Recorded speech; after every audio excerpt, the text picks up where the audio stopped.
Hello Internet, I'm the Disney Brain, here with the second half of the top 10 best Ranger seasons. Now, obviously, the exact order of things will be a point of contention no matter what, as was the case last time, but most of you were really nice about it, which I appreciate. Here's the thing, I honestly believe that a really good argument can be made for all 5 seasons here, even some seasons that just miss being on this video, so it goes without saying to not get too hung up on the order. That said, it always came back to these 5 for me. 5 seasons that in some way, shape, or form highlight everything I love about this franchise and everything that's great about it. I don't think there's an objective answer for best season, nor will there ever be, so let's drop that pretense and simply discuss what each of these stories brought to the grander idea of Power Rangers. But, just before that, important point about honorable mentions. Last time, I told you all that I'd discuss them, something I don't normally do, but a fellow viewer gave me what I thought was a better idea, so instead, I'll be making a separate video that ranks every not top 10 season from 11 downwards. It's a completely foreign idea for me, but it's worth a try and we'll see how it goes. And now, with my babbling out of the way, on to the top 5.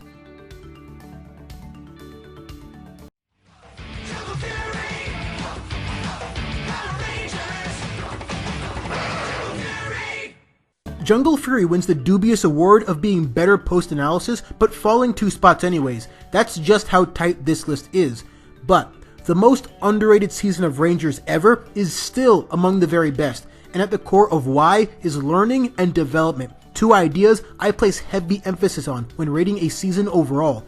It's crazy to think about, but rarely do we ever see fighting mean so much to a Ranger story. We obviously get plenty of fighting, but Jungle Fury really made it matter by making the ways and means one fights more important than the fighting itself.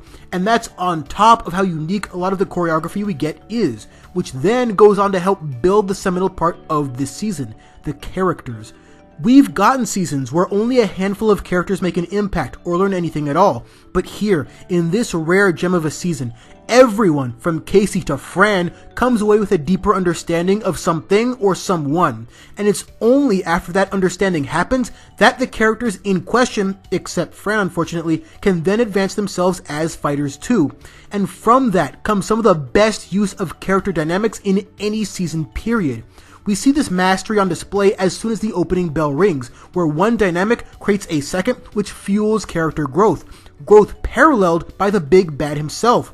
And this is where Jungle Fury is at its best, the season-long narrative of Daishi/Jared and Casey constantly getting stronger, constantly trying to prove themselves after their initial confrontation. And in a move that I can only call poetic, it's that same conflict, once all the advancement is done, that ends up saving Jared and turning Casey into an official master, a sublime payoff created from writers who were meticulous about portraying the ways Casey and Daishi bounce off of each other. Both of them and RJ come away with a shared MVP for all of that, but the story never forgets Lily and Theo too, both of whom have important roles to play for themselves and for advancing other characters. And it all comes back to every character here being exactly what the show needed. And barring a few strange filler episodes, this show rarely, if ever, made a mistake in that all too important category. So while Dino Thunder set the stage for a story about 3 Rangers to start, guided by a wise mentor with personal connections to the villain, I strongly believe that Jungle Fury mastered that story, and they've got the stripes to prove it.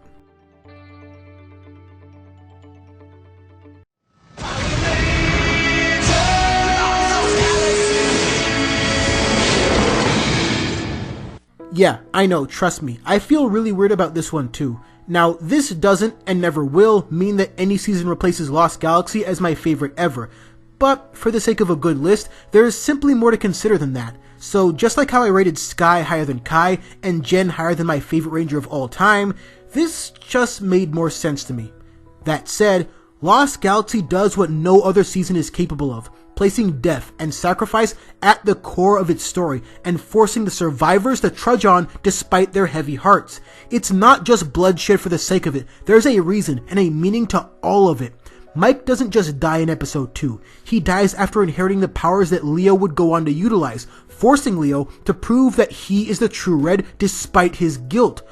Loyax doesn't just fall in battle, he falls after Maya befriends him, a Trakina servant that the gang has no reason to believe would be anything other than just another monster. And Kendrix doesn't just sacrifice herself. She knowingly took that risk because everything she's done on screen to that point was a testament to her selflessness and willingness to do whatever is needed for whoever needs it. But then what do we see from the team? We see pain, we see guilt, we see struggle, but they find a way to overcome it and not lose themselves to it. And therein lies the difference between how the heroes react to death versus the villains. Trakina lost her father and becomes more evil than ever before. Even her emphasis on beauty is tossed aside during her downward spiral. Perfect symbolism for becoming literally and figuratively uglier. And then, in Leo's defining moment, he follows the example of the brave men, women, and otherworldly beings before him, and did it using armor granted through Korra confronting her own guilt-ridden past and defeating it. These defining elements helped make Journey's End a finale that rivals even Countdown. But taking a step back from the thematics, this is just a beautifully presented season. The writers did an excellent job with the heavy stuff, but what also carried a lot of weight was the softer, more personal moments. That, more than anything, turned Lost Galaxy into my favorite season. Watching it way back then, watching it now, every character felt a little bit more real than your average Ranger. How interesting that a season that was all about leaving Earth behind ended up feeling more human to me. Maybe that's because in the dark void of space, connections mean more, matter more. Maybe when you only have so many people around you, all collectively making the sacrifice to leave their homes behind, a greater sense of community is almost natural. At the end of the day, in spite of some notable flaws, Lost Galaxy made me care more than any season ever made. And if only for that reason, it will always be the best to me.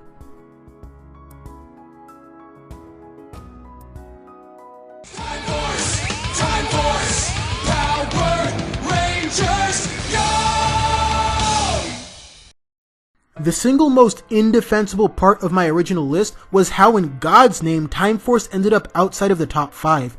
It's so top to bottom incredible in how it uses its theme to carry the story and the characters. It effectively creates a dire tone, given its subject matter. Rancic is for real, and proves it even before he escapes to the past. However, the brilliant irony of Time Force is that despite their original focus on stopping a shifting timeline, they soon realize such a mission is impossible because time, and by extension people, will inevitably change, for better or worse.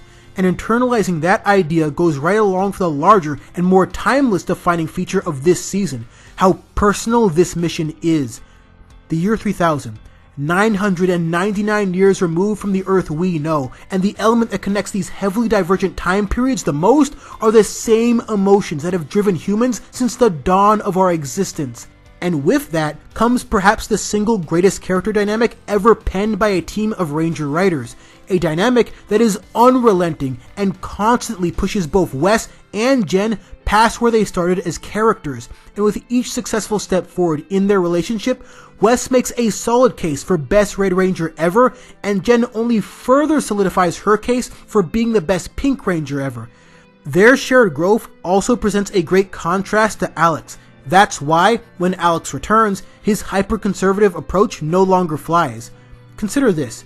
The Alex we know was born through a version of Wes that never changed his destiny a millennia ago, thus giving context to why Alex believes that destiny cannot be changed. Small details like these are scattered all over Time Force and add tons of depth to an already stellar premise, and almost all of that aforementioned change comes back to Wes. What made him the perfect co-captain for this team was proving everyone wrong or right about him for the best possible reasons, in the best possible ways. And it all starts with first admitting to himself that not only was Jen right not to trust him initially, but that he needed to earn that trust, to fight for it, and along the way help change others for the better just as he himself changed. Even Rancic is able to change because, and this is just beautiful, his love ended up being more powerful than his hate. There's a reason why this season shares a lot of connecting points with SPD. In both cases, rigidity needs to be stripped away to allow the truth to shine through. Time Force just does it better and with more characters, which is why it's way up here. And despite that heavy tone, this season still found a way to be hilarious when it wanted to be. And I'm here to tell you that if Lucas had a point to being here, like any point at all, and if Katie was just a little better utilized, this season would be number one. It had that much going for it.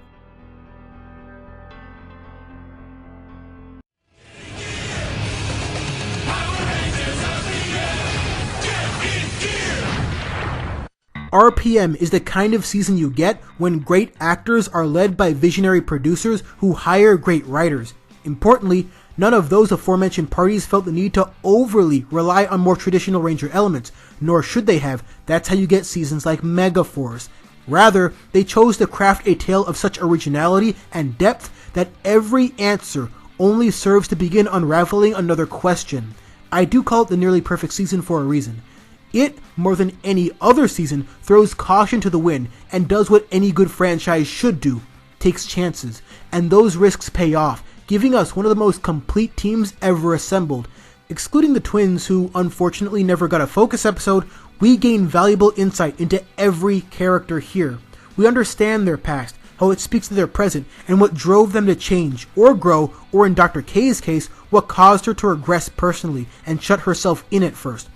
RPM finds a way to fuse several key elements that define seasons like Time Force, Lost Galaxy, and Lightspeed Rescue, and then improve on them. Ironically, they also took a page from the In Space playbook, which serves as one of my only major criticisms of the season as a whole. I talked a bit about the humanity I felt in Lost Galaxy, but RPM takes that feature and turns it into the entire point of the show. Dr. K created Venjix before turning herself into just a voice on a computer screen. But then she slowly realizes that reconnecting to humanity, remembering the simple emotions that once drove her, that's what'll win the day. Not cold, stoic isolation, not staying inside a dome and praying that Venjix just goes away. In times of great strife, RPM proves that the only way to win is to be the best version of yourself. Venjix already knows that. That's why he continues to advance himself even with only a single city left to conquer. But every single RPM character then goes on to learn that, but especially Ziggy, who represents the imperfect humanity at the heart of this season. Humans have something worth fighting for, something driving them that goes beyond hard wiring. People, friendships, love, bonds, emotions. Even though Venjix himself can be called emotional at times, the Rangers still have motivations that he'll never know.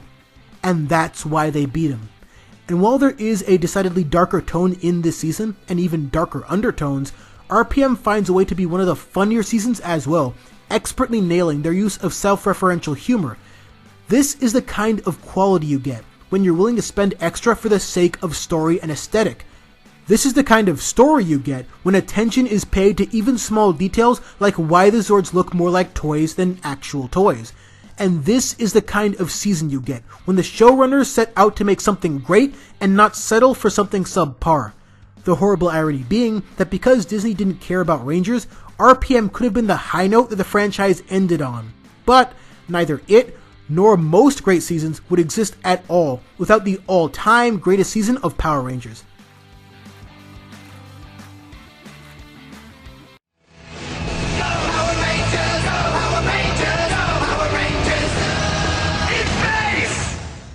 It was the furthest thing from an easy decision, but after weeks upon weeks of planning for and eventually scripting this top 10, the final spot came down to a singular question. Which season did the most for Power Rangers? Which season represents its greatest accomplishment, not just on screen, but off of it? There's only one season where the very narrative itself on both sides of the screen could be described as, we need to be better, much better, or everything we've built comes crumbling down. And this is encapsulated in the best way possible by making the season-long objective saving the Ranger Patriarch. In a fitting but likely unintentional turn of events, the lowest point of the Zordon era seasons ends with our heroes also hitting their lowest point. The power chamber is gone, Zordon is captured, and somehow they let Divatox of all villains actually win. But then, the Rangers travel to space, a locale that should have been focused on much sooner than this, and the space opera begins. Interestingly enough, Turbo as a season starts with graduating from high school, but it's in space that does the most with the Rangers having to grow up and navigate the great unknown without their father figure helping them. And just like the real world after high school, everything is more nuanced, everything is more complicated, and everything is more difficult to push through than ever before. Even convincing Andros to allow them to help was a struggle they've never known, since all Rangers before now were just picked. And then we get the tragic mystery of the kidnapping of Korra, which over time presents Astronema with the same insight the Rangers acquire, realizing that the world, the galaxy, life in general isn't black and white. Heroes, villains, those simple labels are kind of outdated because there are far more people residing somewhere in the middle. And more than that, morality is a choice, not a birthmark. So even if you happen to be closer to one side than the other, it's never too late to change. The Rangers being able to sort through and handle the sizable hurdles in space presents was a great thing. But even greater than that was the methodical way the season allows Astronema to reconnect to Korra, a girl she hardly remembers, by letting her play around with and act upon feelings and emotions foreign to her. After Zane actually helps her, and Andros reveals himself to be her brother, there is a lot she needs to sort through, and the show never shortchanges us on that. But then what happens? Dark Spectre comes up with a perfect counter by stripping Korra of her free will. The same nuance and emotion that she'd been wrestling with is now gone, replaced by an overly obedient servant of evil. In fact, she ends up being so good at being sinister that she plots against and almost destroys Dark Spectre himself. The season, at that point, is no longer about stopping evil, as it had been with Rita or Zed or Mondo or Divatox. Astronema was the first villain in Power Rangers that needed saving. The first villain that made us think about the potential cost of a Ranger win. That's what makes her, in my mind, the single greatest villain in the franchise. But then you add the subtle internal struggles of Ecliptor, the conniving Darkonda, and the perfect anti-Rangers in the Psychos, and you've got a villain roster that's simply better than any we've seen. That was the hurdle the Rangers needed to clear, and they did it. Because when Carlos nearly quit, he was able to find his strength through the help of an old friend. When Cassie was pushed, she turned into a punishing force for those in her way. When TJ was hurt, he turned to his brain, and not as much as brawn, to win the day over crafty opponents. And when Ashley's simple charm brought out the best in Andros, both characters benefited. And Zane is a hilarious troll that adds some levity to all of that. This gripping story, this magnificent tale, was layered in ways that would set the standard for every great Ranger season that would come after. And taken all together, it represents what this franchise could accomplish when things weren't easy, when things weren't working out. This season could have been it. Power Rangers could have been nothing more than yet another nostalgic relic stuck forever in the 90s. But instead of packing it in, the writers and producers said, let's go all out. If we fall, then damn it, we're gonna fall with grace. 25 years later, we're still here. We're still fighting. And all because of the powerful way both the on-screen and behind-the-scenes heroes handled adversity. In Space saved the franchise. Not because it costed less, it very likely costed more.